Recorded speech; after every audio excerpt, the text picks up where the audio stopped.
Is that okay? Rogers. Sounds very low. It's up here. It's up. That-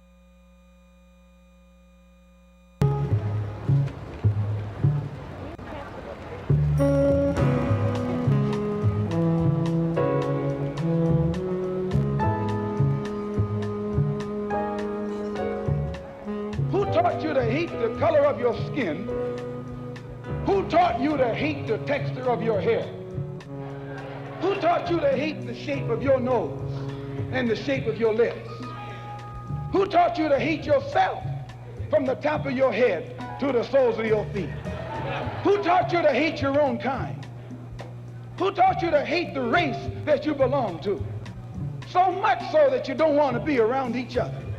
No, before you come asking Mr. Muhammad, does he teach hate? You should ask yourself, who taught you to hate being what God gave you?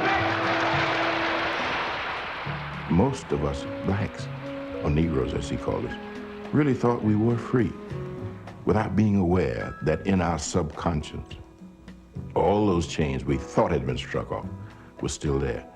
And there were many ways where what really motivated us was our desire to be loved by the white man. Malcolm meant to lance that sense of inferiority. He knew it would be painful. He knew that people could kill you because of it, but he dared to take that risk.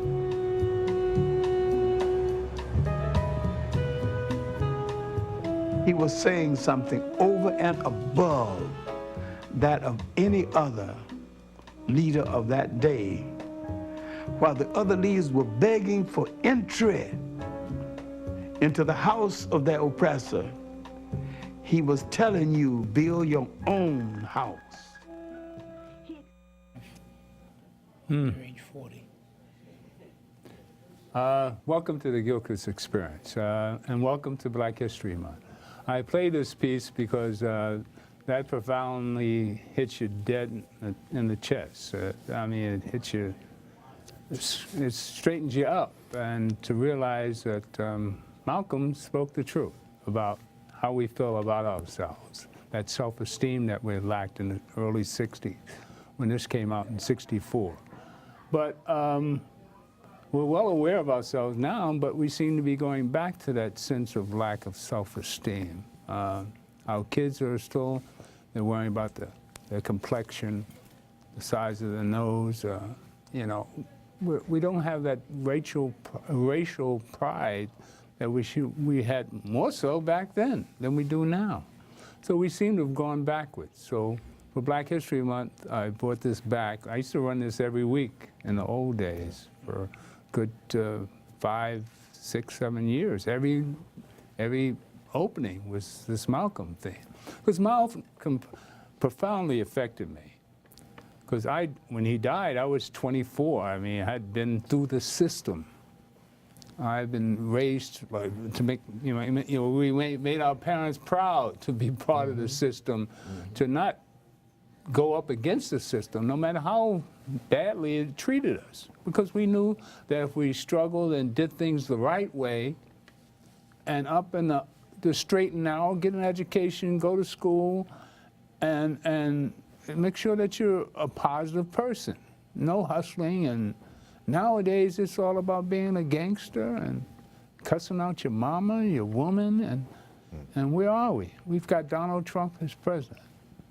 I mean, Well, that may be the epicenter of some of our problems, in that our children prioritize making that dollar, legally or illegally, morally or immorally. Making that dollar becomes very, very important to some of our children. And the man in the White House is part of the example that they use.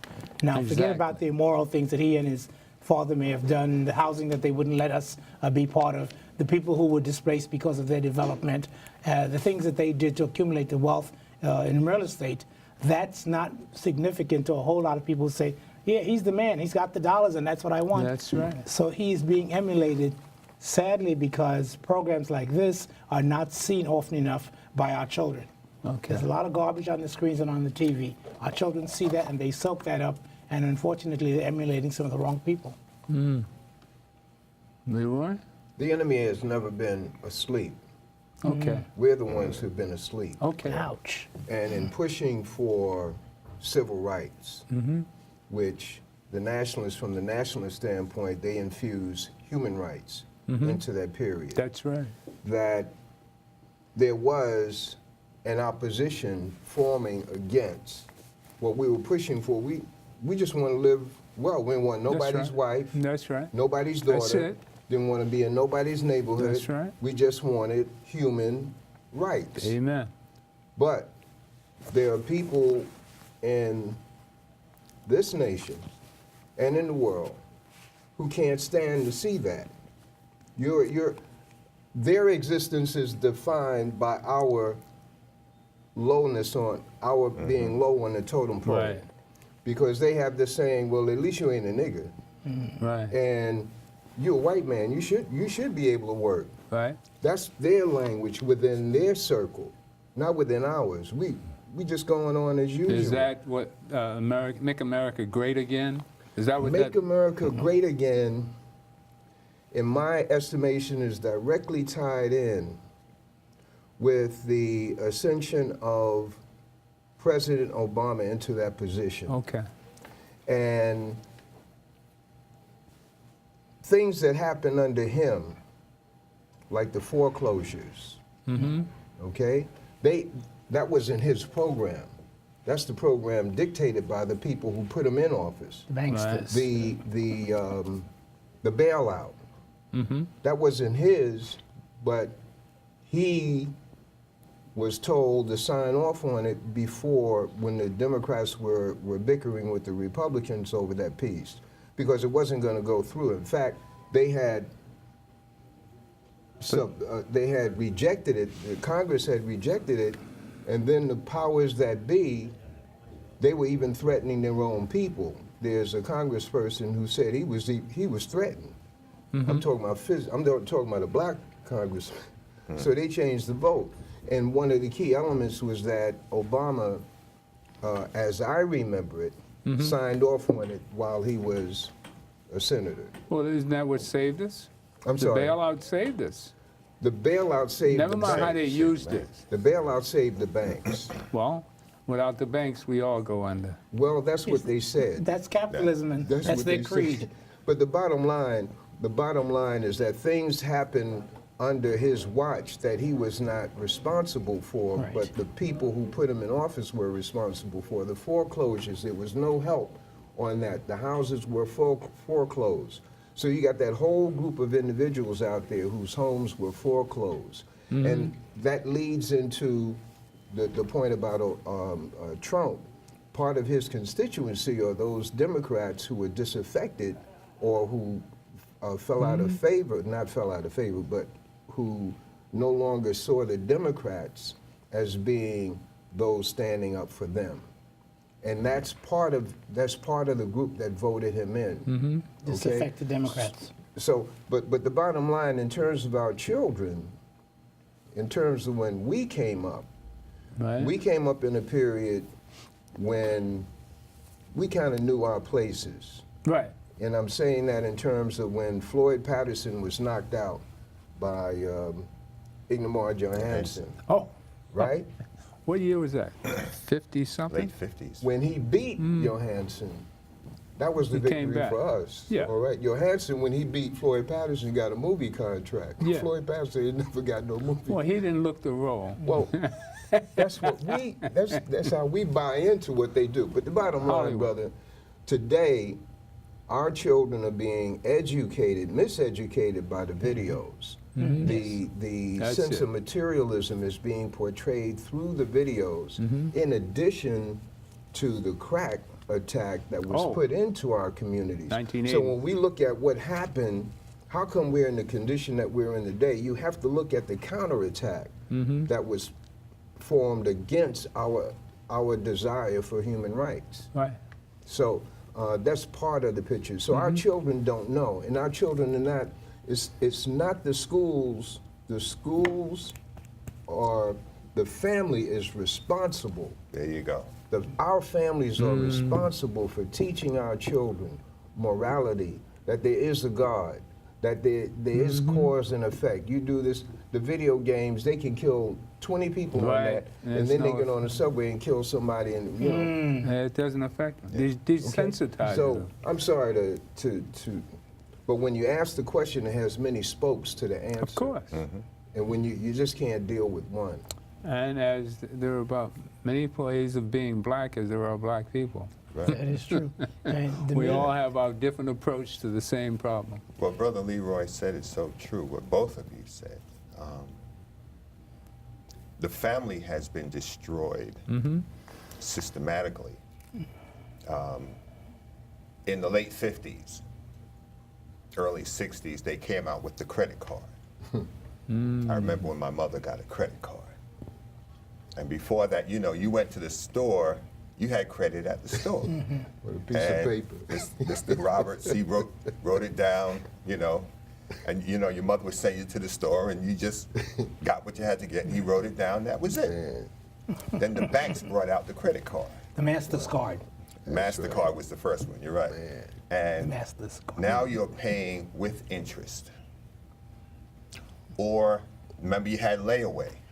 Yeah. So you could lay something away and put something down on it every week, and when you paid it off, you left the store. You didn't have a bill. You whatever you brought home, you owned. And still they were using your money all the time. Right. For real. That's right. So we went from living free and economically free to the bondage of the credit system, wherein now you're paying interest. And if you've never learned the principle of 72, you can't understand how you go in the hole with credit. So you have to look at the rate of interest and divide the rate of interest into 72, and that tells you how long it will take for you to pay off what you have to pay off. And that is still the way it's figured out today. So in the end, even if in buying a home, which is an important purchase, you're going to spend, if the house is $100,000, you're going to spend about $180,000, $190,000 when you get through. And we don't teach amortization, which is prepaying the principal, not the interest. Most Right. people will pay whatever the bill says, pay this amount, and they'll keep you'll be paying a small amount, but you'll be paying a lot longer But do because they- the interest is added in. Do they allow you to pay on the principal? Yes. You can Nowadays? prepay. Yes, you can. You Actually, can prepay the principal. there were cases that went to court And you about apply it. certain debtors that would not let people pay, and eventually the debtors won, that the customers are allowed to prepay on their debt. It's not something that people are generally told. It's certainly not something that most of our parents are aware of when they're carrying debt for 10, 15 years, that you can prepay on the principal and you can in some ways reduce the interest that's piling up by prepaying on the principal. Right. That kind of economic education is not a common part of our But it parlance. has Well, to there's be a lesson applied. for all of us. It No, has I to didn't be realize you applied could do that. strictly. You're not making a monthly. You're not making a payment. If say your bill is $50 a month, Right. the interest might be 20. Right. So if you take out your book and you say, "I'm gonna pay 6 months," no, you pay the principal. If the principal is 30 of the 50, you prepay the principal. Because when you pay the whole note, you're paying principal and interest. When you Right. apply it strictly to the principal, then you go down, all right, 30, 30, 30, 30, 30. That's where you are. When you add it up, you've eliminated and ripped off the bank, not ripped off the bank, but saved the interest you would have been giving to the bank in those 5 or 6 months. It is These critical that simple you- things. Now, That too you many tell people the- do that, and the the lender that, bank will change it. No, It's critical no. that you tell them that I want this additional payment. Is that additional when you $100 sign up? applied to my Is that when you principal, not to sign the the interest. loan? That's standard law, but they don't tell you it. But you have to You- request it Why as didn't I well. know You that? say Did you know that, Leroy? Say you won $5,000 and you want to pay off a note on your TV or whatever, or your car. If your monthly principal is $150 out of the Right. 300 Right. or out of the 250, say it's 100, that would be 50 months of car payments you could make with that $5,000. Right. And you apply it to the car note, you're paying, you say, this is applied to principal. So you count up each month until you get to the 5,000. That's where you are in your payment. The interest that would have been paid is not paid. The bank loses that. And you are 10 months down the road or 20 months down the road, and you're saving interest. I put a program like that together for my church years ago and showed them how to save over $250,000 in liquidating the mortgage. Beautiful. You can do that yourself. Beautiful. Part of what we have to acknowledge, though, is that the capitalism system, as we experience it on this side of the Atlantic, was designed to exploit and is designed to oppress us. It was not designed to enable us in any way to move ahead. Right. So that the tricks of the game, so Right. that the secrets of the banksters, these are things that are not generally made known, and they're deliberately kept from us until we have people in our community who are looking for our own economic advancement. You know, we need the Marcus Garveys of today to step up. But of course, you have billion-dollar banks that will act very quickly to squash anyone who speaks against the bank's interests. Right. That's one of the things that we Exactly. have to be alert to. The banks who would say that we're doing, oh yeah, we'll give you some money for your child's college loan, we'll lend you a mortgage, we'll let you have the newest car every 2 years. Ostensibly, they're doing us a favor. That's how they position themselves. We have to be very alert to the fact that the way the capitalism is set up, it's set up to accumulate wealth for a few, not to in any way advance the wealth of the many. Okay. We have to recognize that. It's not, the game is rigged against us, not for us. All right, you know what we're going to do? We're going to go back to the 40s. Now, state of mind back then. During the war, when we were very patriotic and everybody was gung-ho. I mean, I was gung-ho in 1960. But, I mean, the black man was considered, what? Still a slave in the 40s. I mean, we grew up as kids in the 40s. Still a boy. I Even if you were remember, 50. I remember in You were redlined out of a whole lot of- Harlem, I remember taking a picture and I was 1.5. I mean, babies were so Dressed adored down. and treasured. I mean, I got so much love energy when I was a kid, man. And I realized later on when I got older that I was a war baby. I was a baby during the war. So we were treasured beings. I mean, and Harlem was a loving place to live in and to be raised in. I mean, it was adorable. I mean, not adorable, it was exciting. And Leroy and I shared our teenage years together. And there were so many dynamic people that came out of that era. The late 50s. That's right. And the Sugar Bowl, I mean, right there on 138th Street and 7th Avenue. You were valuable to your parents, to your community, your church. All of these different entities saw the value of a 2-year-old Winston Gilchrist, and they would contribute to helping him get to be an adult in a safe, sane manner. I don't know that we can say that in 2018, that these institutions see you as valuable anymore. All right, I'm going to show the Tuskegee Airmen. Now, we were talking about your man that we did an interview with, Mr. Freeman. Mr. Freeman. He passed. And he passed. Yeah. When? About a year ago. Yeah. You didn't tell me that, man. I Rest thought in I mentioned peace. it, but No, he passed. I still got the video. I should have brought that in if I'd known. Matter of fact, Clemson had a heart attack last Wednesday. Oh, boy. Take care of yourself, Clemson. Yeah, our prayers lift you up, Brother Clemson Brown, videographer, historian. He's doing good. He's doing, you saw him I yesterday? went to see him Yeah. Monday. All right, let's go to the Tuskegee Airmen and give you youngsters an idea of what we do. More black pilots were proving their ability to fly, but the U.S. military would still not let them fly for their country. The Negro is physically qualified for combat duty, but he is by nature subservient. And believes himself to be inferior to the white man. He has not the initiative and resourcefulness of the white man.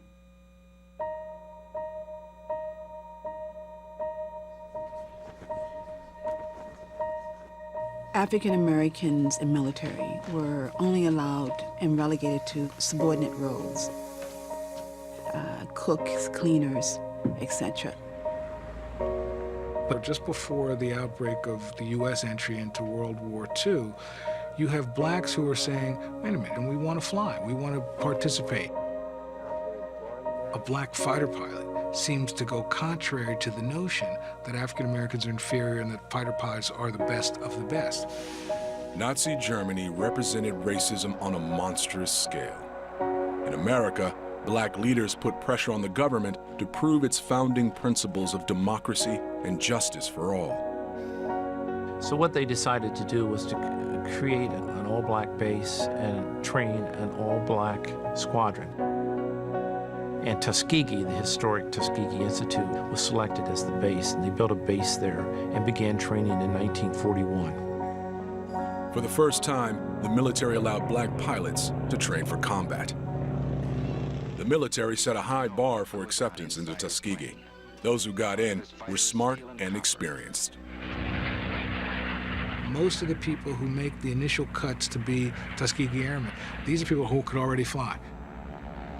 So those who got their wings were skilled pilots ready for combat. But not everyone thought they were ready. They said it was an experiment and later learned that they fully expected it to fail. So we were putting our best foot forward. For years they trained, but did not deploy. Finally, with black leaders continuing to pressure the military, the Tuskegee Airmen were sent to Europe as bomber escorts in 1943. By the end of the war, the Tuskegee Airmen had proven their mettle. They were disciplined, accomplished pilots. We can do it if given a chance.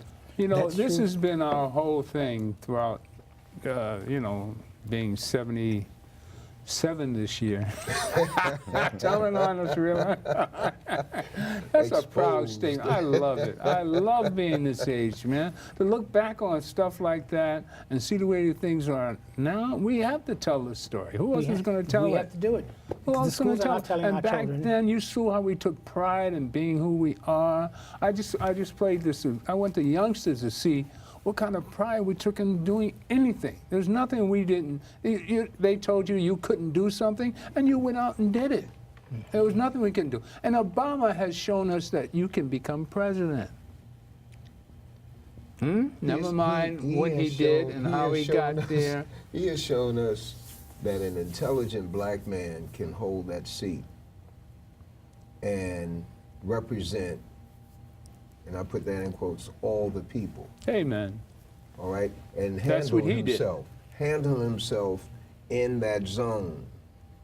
Handle himself in that zone. We've never seen a black man who is, quote, in charge of some Caucasians, all right, in a very responsible way. There's a story that a friend of mine tells about one of the space agencies, and that when you see some of these rockets, I'm going back in time now, not too far back, 5 years, 3 years, 4 years, whatever, that a close relative of his ran that central control, whatever they call it, where they're tracking the ship going up and coming back, run by a black man. But when the news teams would show, Never saw a black man in the never film. saw that black man in there. So hidden figures, hidden colors is alive and well. The same thing, they just removed the young sister from Dr. Jeanette Epps. They just removed her from the space station, being considered for the space, going up there in the space station. It's interesting that we haven't seen a full-blown story. It's only been on the internet. But going back to the 40s, I didn't know about the Tuskegee Airmen until the 60s. Yeah, of course not. They didn't let us know. Didn't know about the 7061st, the tank battalion. Didn't know that until the brother did the documentary about the black tankers, the guys who had the tank battalion freeing Jews from the concentration camps. Yeah. And then he ran into the problem because they didn't want The the portrayal. liberators. The liberators. they They were didn't called. want the portrayal of black men saving Jews. And that's extraordinary. You know, I had a boss in the 50s that knew about that. And that was one of the reasons why he took me under his wing. Right up here on 57th Street. He knew that blacks came into the concentration camp and slaved. I mean, that's why blacks and Jews were so close in the 40s and the 50s and the 60s. That's why they helped us down, because a lot of their parents taught them the young kids coming was up really that what really happened. There were black men that died in the concentration camps. Another thing they don't talk about. Post-World War I, there were a lot of black GIs who never came back here. Mm-hmm. They stayed in Of Europe. course, it was And better. they were living in the Rhineland. Right? So when Adolf Hitler came to power and that eugenicist movement, the blacks were eradicated in the Rhineland. Schwarzes. The Schwarzes were taken. They went to the gas chambers with the Jews. It wasn't just 6 million Jews that perished. They speak only of the Jews, but there were black men and their families. There is a And gypsies and gays. yes. there is a purge going on in Israel. I got to get you the video. I was looking at this video. What we saw in Charlottesville has been going on in Israel for the last 4 or 5 years. And they don't want Africans in Israel. And Netanyahu has said out of his own mouth, they don't want these Africans in Israel. Look what he did to Obama. All right? And they don't use the word African. Swatch. They don't use Schwarzer. It's nigger. In Israel? Right out of their own mouths. Well, we know about the Zionists Well, that's- and their that's what it story. is. There's a whole new take on. Well, we got to get Rabbi Weiss back on the show, and he'll talk about Netanyahu. Jackie Robinson was in that tank battalion. Well, tell me about That this little black tank this Tuskegee Airmen and about Mr. Freeman, who became a Cadillac dealer. wasn't He was a salesman for Cadillac. He sold James Brown a number of his cars. Right. He knew a number of entertainers. Mr. Freeman lived in Queens.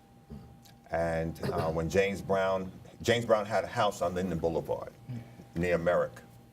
And Mr. Freeman sold him his first Cadillac in New York and a number of additional ones and would have cars to pick him up when he was on tour. So he got to meet a lot of the entertainers. Count Basie had a house out there too in that area. Cool. So Mr. Freeman wound up, he was a Tuskegee Airman. He wasn't a pilot, but he was an airman. He was a medic in that squadron. And he was transferred from his duties as a medic to ordnance. And he was like, I don't know anything about bombs. And they had him defusing bombs. So this went on because the white man that had him moved into ordnance just did it so he could get himself blown up. And it affected him emotionally, just tinkering with these bombs, because you have to take the nose off the bomb and it's got to be pulled out a certain way. And if you touch, you know, that operation, the little kiddie game when you're playing, you pick the and you go. The slightest error is fatal. Well, if the wires hit, you're boom, you're gone. Right. So, Mr. Freeman, you know, we were there that day videoing him. He spoke about got on video. and he got an adjustment in his pension after 60-something years. Oh, that's right. Because they had denied him the money he should have been making working in ordnance High as hazard opposed to a pay. medic. High hazard pay. Yeah. And it came out to $8 a month. When he told me how much money, I said, wait a minute. I started doing the math and going back over the than years. $80 a He was year. 60-something when he got it. Less yeah? than $100 a year. $80 a month, Chump change. you know? And he was 80-something when we met him. Yeah. There was another airman that I knew, Mr. Mulzack. He lived in Brooklyn in Bed-Stuy. Was a firefighter, the whole family of firefighters. And I found out that Mr. Mulzack was an airman maybe 15 years ago. And I would talk with him and go to his house. Very humble man. And he said, you know, I don't talk about that. When they were honoring the airmen in Washington, he didn't go. He said, that was 60 years ago. And I can understand his point, because if you're not worthy of getting the medal 60 years ago, why go to Washington to get it now? Do you realize that with certain awards from the military, there are perks that come with those awards? Oh, yeah, all right? very much Whether so. it's for valor, the Medal of Honor, on down the line. So your children would be entitled to certain perks That's it. as a recipient of an award. So what they have systematically done is deny black men the awards that they fought and died for, not only them, but their children. My father died as a result of his injuries in World War II. They told my mother, oh, we don't have the medical record, so we can't give you the award. Okay, my father died, he was 29 years old. 29, I remember seeing him on the floor in the kitchen when I woke up that morning. We were entitled to money for college. Right. Combat-related injury. My father was injured in Okinawa, and they said, well, the records and everything were destroyed, so we don't have anything, sorry, lady. Yeah. All right, so when you deny, and the brothers that are in the service need to understand this. My son was my oldest son was in the military. I said, you better keep track of every cotton picket thing you're doing, where you are. He took a full comprehensive medical before he went in, and left blood analysis, everything. He had everything done before he went in. All right, I said, and when you come out, you're going to do the same thing, and if there's any major deviation, you're going to file. All right? So, and you know, he's retired now. But how many years he spent? He did 20. He did 20? Yeah. He's been out going on 2 years now. So he got out with 100% disability. Wow. We'll talk about the rest of that off camera. But brothers need to understand, you know, if you're going in the military, you better make sure you get everything you're entitled to when you're there and when you're coming out. Because it's not just for you, it's for your children. One of the things that becomes important is the knowledge as to what we can do and what we're entitled to. That needs to be passed on to our children. My father was blacklisted, wasn't allowed into the opticians union because that was a white-only union at the time. And the opticians union paid for half of college for the students. So that. What year are we talking? We're talking 1966, 67. The opticians union was all white, and the white opticians got the college paid for their children. Because it was all white, my father was not entitled to the benefits, and his children, his 4 sons, who all went to college, did not get the benefit of getting the union to pay for it. So those kinds of things, we have to make sure the next generation is educated as to how these devious games are played. Because the games are still being played, but now what is incumbent upon us is that we let them understand what is being done that disadvantages them, how they can fight it, and how we can team up, which is why I get back to a program like this being important. They don't talk about this stuff in class. You can have a PhD in personnel management, and they wouldn't talk about this. That's it. But they don't want you to know. Opportunities like this to educate the next generation so that they can have a better footing for themselves, for their own children, this becomes critical. And we cannot undervalue the opportunity for communications that strengthens, enlivens, emboldens our community, which is why things like this become important. Because they're not learning this information in the classroom. Oh, far from it. The Black Veterans Association also will help. We're going to go back with to Africa, you know, our homeland, and a presentation by Malcolm. I find it quite amusing that I saw on television today a woman, a European, with a picture of Nefertiti. It was on the genetic reconstruction of the face of Nefertiti has been completed. And I remember in the 50s with Cleopatra was Elizabeth Taylor. Elizabeth Taylor. Richard Burton. And nobody had a suntan. I was always amused at suntan. Tarzan never got a suntan. I mean, how do you sit in the sun and not get dark? Because they shot that show in Jersey. That's You know where they filmed it. The movie was shot in Jersey. So the farce is, Black History Month is an important time for us to pay attention. We should pay attention 12 months out of the year, every day, to realize who you are and what you're about. Now, here's a take from Malcolm in the 60s again. We go back to Malcolm. The master teacher. Proud, he was our proud leader. Bwana. Yeah.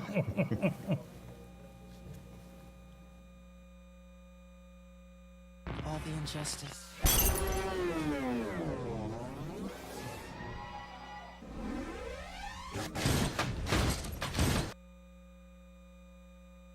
Right one. That's the right one.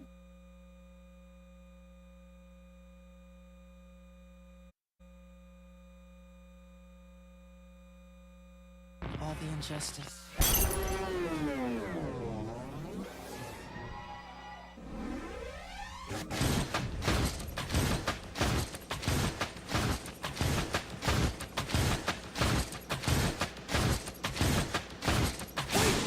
what I was showing him was this picture here of these statues that were found over in Egypt, Upper Egypt, of black men that were placed there or carved out of solid granite thousands of years ago. And if you notice, he didn't ever turn it toward the camera. He kept it down. Well, I started to turn it toward the camera, but I didn't. I was trying to be polite. And at that point. And but today in the Los Angeles Times on page 2, they have this same picture. You look in today's Los Angeles Sunday Times, and they have a story on page 2 about this temple over in Africa. They call it Egypt, but Egypt is in Africa. And the value of which is so tremendous, it points out how the United Nations is trying to float a loan of around $30 million to save this temple from being covered by the waters that will be brought up by this Aswan Dam that they're trying to build over there. And this thing is so shrewdly done that the average Negro will look at it and read it, and because it says Egypt, he never identifies it with him or him with it. It shows you how shrewd the white man is. But when all you have to do is look at the features of the thing, and you can see, brother, they got all the features that the white man says Negroes have. But because it is associated or connected with something of such value, archaeological and historic, anthropological value, the white man tries to steal it for himself and says, no, these are white people, these aren't black people. And look at this for yourself. Look closely at it, and then, and if you notice, you'll also read in there where the United States is on record as being against putting out the money necessary to save this archaeological wonder. They're against it. And it tells you in the paper that they're against it. They want to let it go on and go beneath the waves. There was a time when America would be for preserving something like that. Because in those days, the black man was so dead mentally, he could look right at it and wouldn't know he was looking at himself. He looked right at it and wouldn't know he was looking at himself.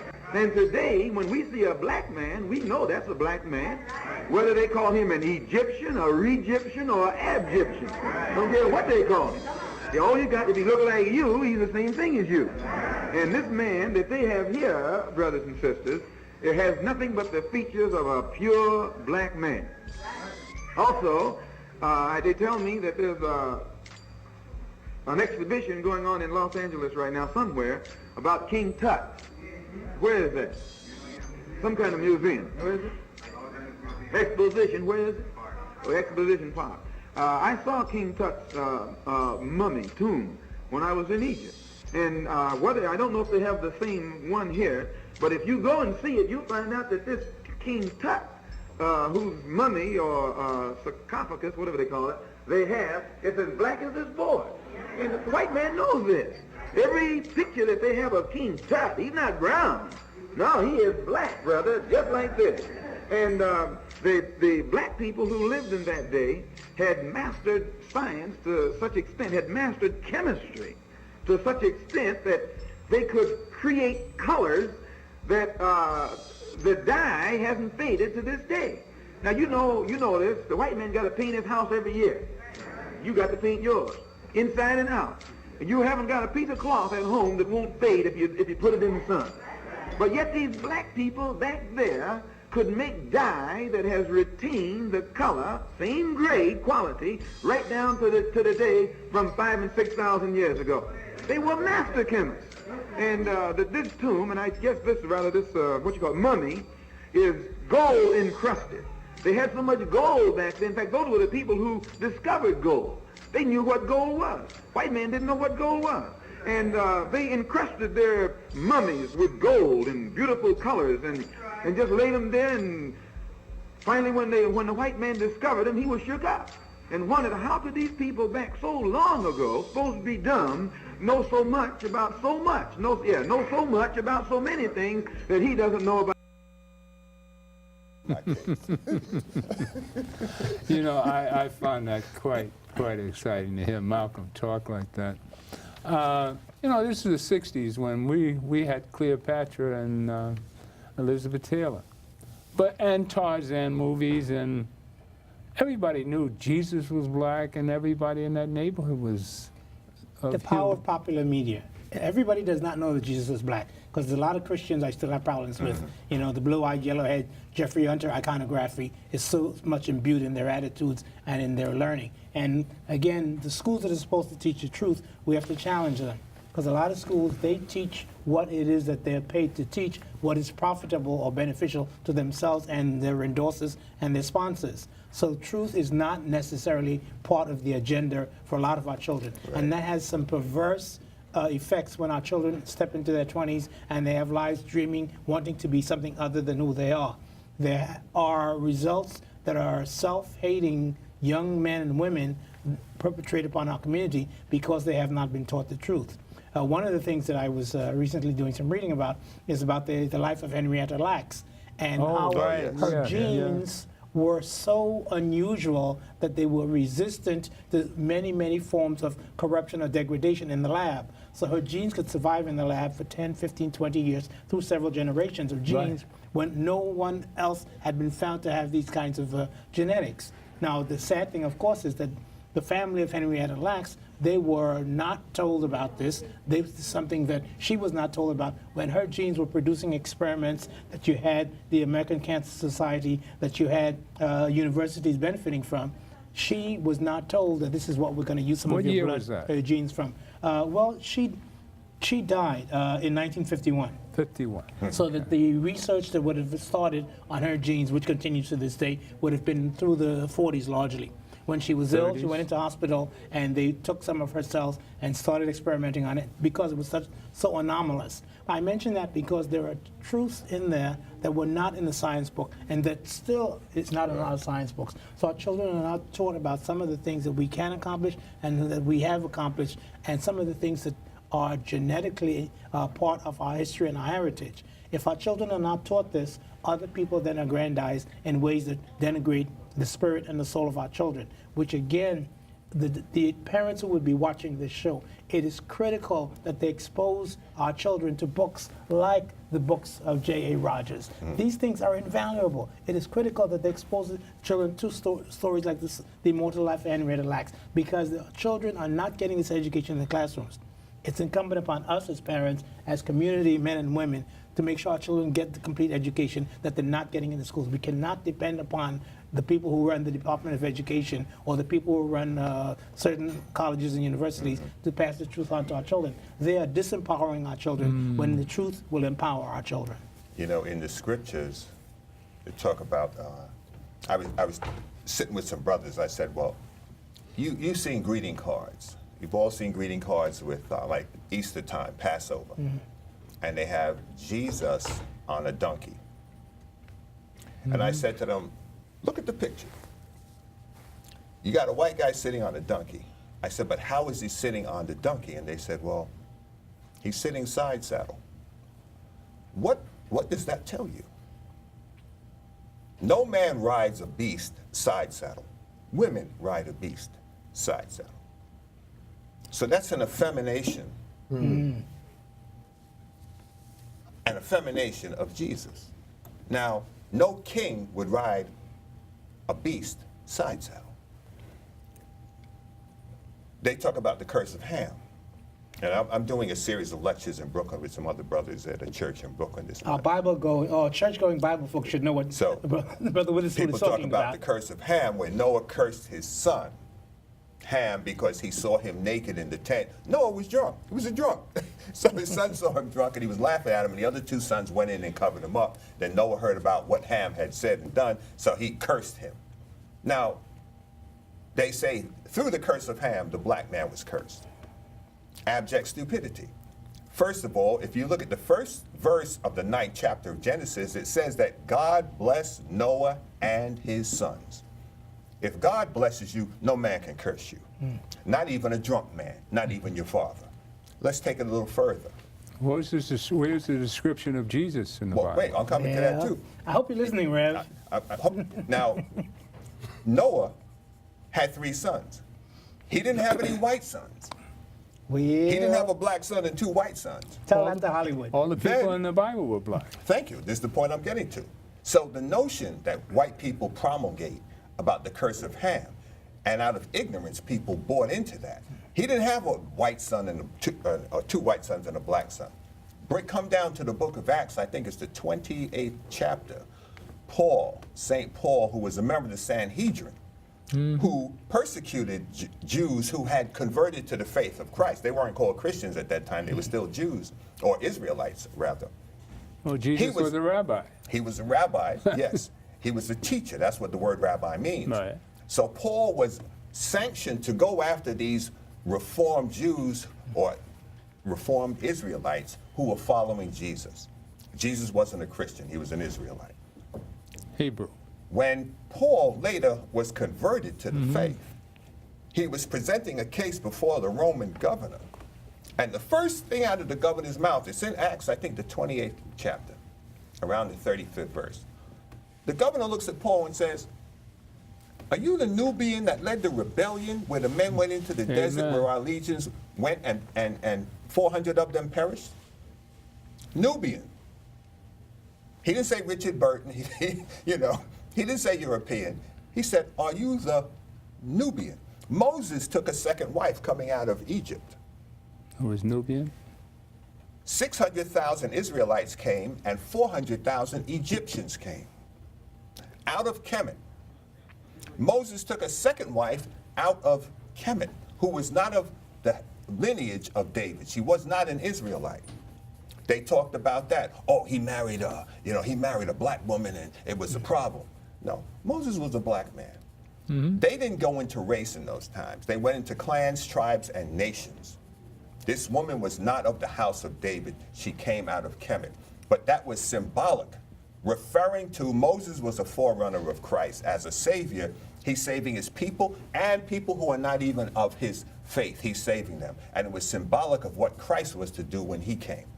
So the manipulations, and we're going to be doing a series, I think, on the 19th down in Bed-Stuy on this. What church? I have it on my phone. I can't remember. It's on, I think, Rochester and Herkimer, near Ralph Avenue, on the 19th. So you have to open a book and read it. Yes. See, that's all. We're not spending time. Hakeem Habute in his book, Black Men, said, we are a black man is a brother to brothers, a brother to sisters, a protector of the black weak and a protector of the elderly. Where men who are given to study, over nightlife, too much partying, too much playing. The information is here. Students say to me, "Well, how do you know so much?" I said, "I exercise." Well, what kind of exercise you do? This. All right? This is mental exercise. Man. And we've got to take the time. There is no shortcut to any of this. You mean I can't push a few buttons in the middle of the night? Parents, no. Get your kid from in front of the television. Get a book, read to your child, learn with your child. And if you go to YouTube, you can have the book read to you. Yes. Right. If you know technology, you have audio. But it's important that you have learn the to pronounce written that, word. and you can actually learn how to read by having written word, because right? if you have the book for yourself, they can always manipulate something on the computer. And they will, just as Trump is trying to erase the name of Barack Obama, just as they were trying to erase any knowledge of black people. That's right. With the building of the Aswan Dam. Right. Those monuments were moved 90 feet up to a higher elevation to save those monuments. All right? You had massive libraries that are now 90 feet underwater. But when they moved those monuments, they didn't even have cranes that were big enough to lift one stone. The Egyptians were doing brain surgery and heart surgery 4,000 years before Christ. There are records of it. They had birth control in ancient Kemet. They used acacia needles and honey. To this day, spermicide is made from acacia thorns. To this very day. All we have to do is start reading. Dr. Ben, Dr. Clark, Schomburg, they came before the Mayflower. Help me. Lerone Bennett. Lerone Bennett. Van Sertima. And Ivan Van Sertima. These brothers did the work. All we have to do is read. Study to show yourself approved, before God as a workman that doesn't need to be ashamed, rightly dividing the word of truth, not just scriptural, but to know truth. Amen. We are required to know truth so that we can live and walk correctly. And to share that truth. And share the truth. And truth is a problem because people don't want to face the truth. We don't want to face the truth when we're wrong. But the truth cuts. It bangs you up. All right. But if you have the truth, my God, you can do anything. All right. In our last few minutes, I just want to bring up on the curse of Ham. The curse of Ham is a pillar of white supremacy. Oh, One yeah. of the pillars. Okay. The understanding that we get in the Nation of Islam is that the curse of Ham was inserted. The teaching of the Honorable Elijah Muhammad is that we believe in the truth of the Bible, but the Bible has been tampered with. Yeah. And that's one of the tampering, the curse of Ham. And the King James Version, 1600. no, I'm saying that was inserted before King James had his poets rewrite that bad boy. But dealing with Malcolm and his use of the term Negro. Negro is not just an identification of a people, the complexion of a people, but also the mindset of a people. The mindset of a Negro is made in America. So when we're talking about black history, it don't compute. Or you talking about that black stuff. You know, my child don't need no black stuff. He just needs to get a But that's back degree. then. You think it's still happening now? A lot of parents are the same. Today, Yes. All right. Okay. when I came up, my introduction to black history was J.A. Rogers in the Pittsburgh Courier. That's where a cartoon would be, which is, they've captured in Your History. That's a booklet that they have comprised of the cartoons. So I would see the cartoon, and J.A. Rogers would have a number of facts in those cartoons. So that was my introduction, meaning my family had black newspapers in the home. Black families today, if it ain't on CNN, it can't be valuable. We're not buying black newspapers, and we don't value them as we would value a New York Times or a New York Post or the garbage in the daily news. Some of our children don't know what the Amsterdam News is. They don't. And the Amsterdam News, once we said last week in terms of Herb Boyd being a guest, he does a tremendous page in there. The point about in the 40s, when the soldiers were coming back, slavery still existed in America.